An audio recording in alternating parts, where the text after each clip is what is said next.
Nen is a window into the soul. Hello and welcome back to Suckwar Central.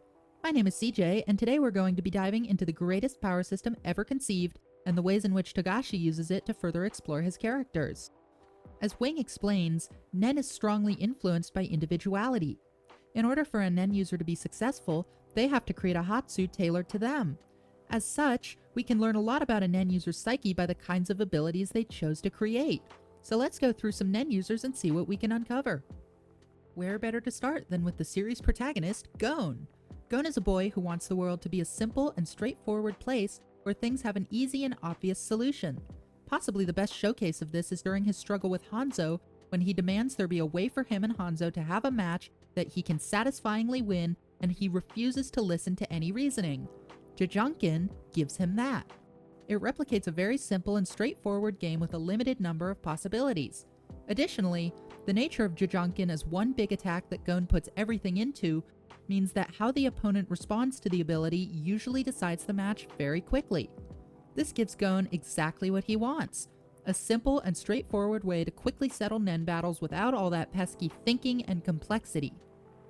We can't possibly talk about Gon without mentioning Best Boy Killua. At first, all Killua is capable of is expelling lightning out of his body.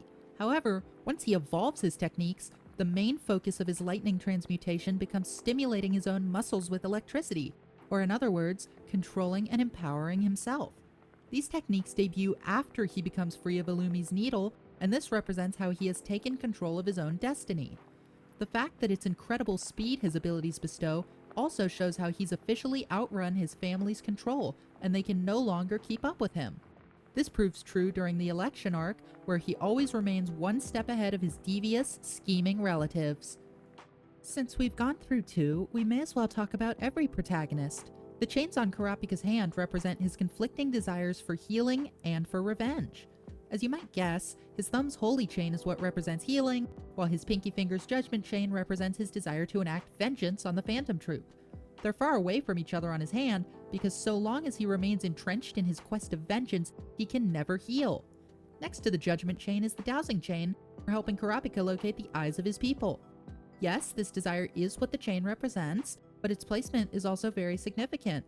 In chasing down the eyes of his people, Kurapika is heavily implied to have resorted to torture and other unsavory methods, which is a form of revenge he takes on the collectors of the Scarlet Eyes.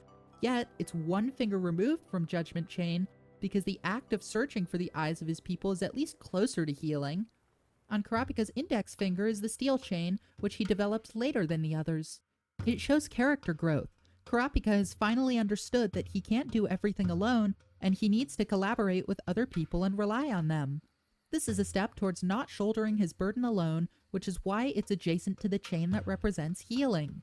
Despite this, it's one finger removed from healing because the act of stealing itself shows Kurapika's bitterness at his situation. When the Kurta clan were massacred, Kurapika's culture was destroyed, which is a fundamental part of his identity. In the same way as that part of his identity was stolen from him, a part of Kurapika aches to inflict that same deed onto others, as goes the cycle of abuse. Because of course, Nen and Hatsu represent a key part of someone's individuality. And of course, his middle finger is the chain jail, meant to trap people. Its placement shows how Kurapika is trapped between two conflicting desires, to heal and to get revenge. And, of course, Emperor Time symbolizes Kurapika literally throwing away his future for the sake of his past. To round out the protagonists' quartet, and I do mean quartet, let's talk about Leorio. Leorio's a guy who spends a lot of time feeling like things are just out of reach for him. When his childhood friend died of a curable illness, the cure wasn't unavailable, just out of reach for Leorio and his friend. Similarly, throughout the Hunter exam, Leorio suffers from a feeling of insecurity at being behind Gon, Killua, and Kurapika. He desperately wants to reach the same level as them. And during the election arc, Leorio is studying to become a doctor, but he's still not quite able to help Gon with his own power. Do you see what I'm getting at here? For a guy who feels like the things he wants are always just out of reach, an ability that literally extends his reach couldn't be more fitting. Speaking of reach, and of a certain someone I've neglected, let's talk about how the way Hisoka fights with Bungee Gum perfectly encapsulates his modus operandi. In order to groom powerful opponents, Hisoka makes a strong psychological impact on them, represented by attaching his gum, a sticky sort of thing they just can't get rid of. And then, when he wants to fight them, Hisoka contracts his gum, reeling them into his embrace. In other words, bungee gum works exactly like Hisoka himself. Texture Surprise also shows how Hisoka is willing to take on all sorts of roles and faces in order to further his goals, only pulling the charade away when it's time for the trick to be revealed.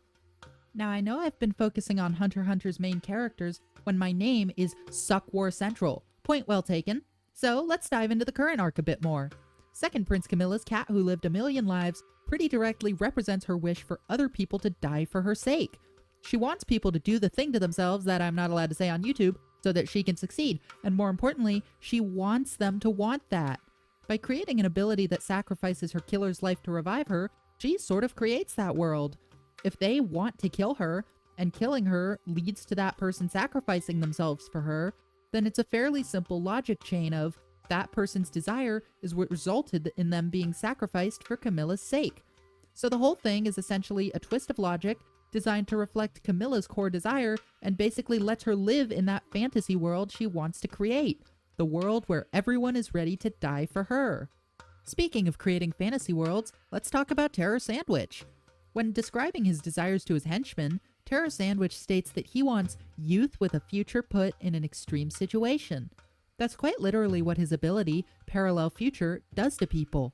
The same way Terror Sandwich derives his enjoyment from robbing young people of their futures and replacing them with his future of blood, violence, and dissection, his ability steals away the futures of his targets and replaces them with a future that Terror Sandwich chooses. Wow, that was a lot of futures.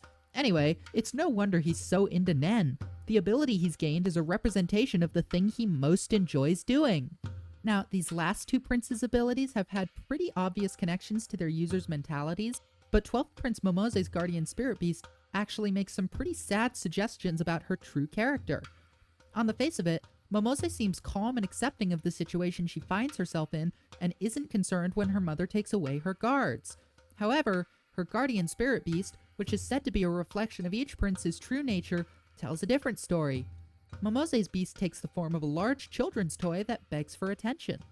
If it's not answered, it simply harasses the target until they pay attention to it, at which point it makes them do violence. This makes it clear that despite her collected facade, Momose still has the mentality of a child, and she does not want to be part of the succession war. She resents this conflict and her place in it, feeling her childhood has been stolen from her, just like her beast steals time from other people. And these cries for attention also suggest that she longs for the attention and care she has been denied, since Mariam is Queen Savanti's clear favorite child. This makes her acceptance of the situation all the more tragic. These panels initially look like a naive child in over her head, but by interpreting her Guardian Spirit Beast, we can deduce that this is in fact Momose realizing and accepting that she's going to die, because she's the least favorite child and there's nothing to be done. For something a little more lighthearted, let's take a look at Bill. Bill wants to stay on the back lines of any conflict and admitted to choosing to guard Prince Wobble because he thought it would be safest there. He thinks of himself as a coward and greatly admires people like Kurapika who has the strength to fight. He defers to Kurapika at every turn because he lacks the confidence to take on an active role. As Bill sees it, his job is to support whoever he's supporting in whatever operation they're doing, and that's why he developed the ability to help other Nen users grow. It reflects his desire to take on a more secondary role due to believing he's a coward. Additionally, this is probably the reason Bill's ability works better on more powerful individuals, when the opposite would probably be more useful in practice. Bill's issue is one of self-confidence. Therefore, he wants the person he supports to be someone he can believe in so he doesn't have to believe in himself. It's much harder for Bill to believe in someone who isn't powerful on their own, so his ability doesn't support Nen novices well. On the subject of support abilities, let's talk about Longhi for a moment. Longhi feels like a pawn in Beyond Meteoro's plan and resents being used without her knowledge. She even states that she would have gone along with the scheme if only she had been told about it. That's why she made her Nen ability a contract-based one that requires both parties to form agreements with informed consent. This eliminates any possibility of subterfuge or deception and gives Longhi the reassurance of certainty and transparency that she was deeply hurt by the lack of. For one last example from the Succession War, let's talk about Halkenberg's ability. Grimal Les Dissonances shows that although Halkenberg is being corrupted by his desire to win the succession war, he is a true believer in equality. He doesn't believe Kakin needs a king, and presumably wants to enact democracy.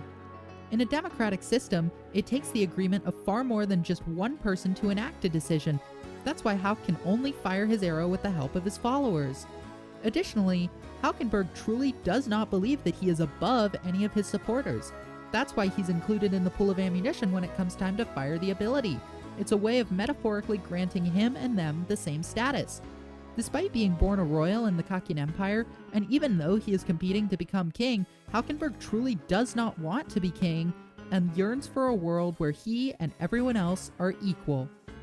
And finally, I want to talk about one more example, not from the Succession War, that I just threw in here because I kind of doubt anyone has really bothered to do anything even approaching a character analysis of this guy. Yeah, I'm talking about Castro. Look, Togashi put some really interesting characterization into his ability, I promise. You see, Castro is a deeply prideful warrior. He's almost as focused on getting Hisoka to take him seriously as he is on winning, and he's deeply bitter about his one loss to Hisoka despite being otherwise undefeated. That's why he went so far out of his way to create his doppelganger ability. This doppelganger is of Castro without any of the blood, sweat, or filth of battle. It's effectively an image of Castro in his best form. It shows that Castro is desperate to see himself as powerful and in control. After Hisoka defeated him, it shattered his self-image, and Castro created that doppelganger as a way to soothe his wounded ego. His doppelganger would allow him to always take a glance at his best self for a little confidence boost in the middle of battle. And it's also really interesting that this was the way Hisoka defeated him. Hisoka was able to identify the fake because the real Castro was bloody and sweaty, so Castro's fragile ego and need for reassurance literally cost him his life. With that being said, I hope you guys enjoyed my latest Yap session. Make sure to like, comment, subscribe, blah blah blah. What really matters is this. I hope you have a wonderful day.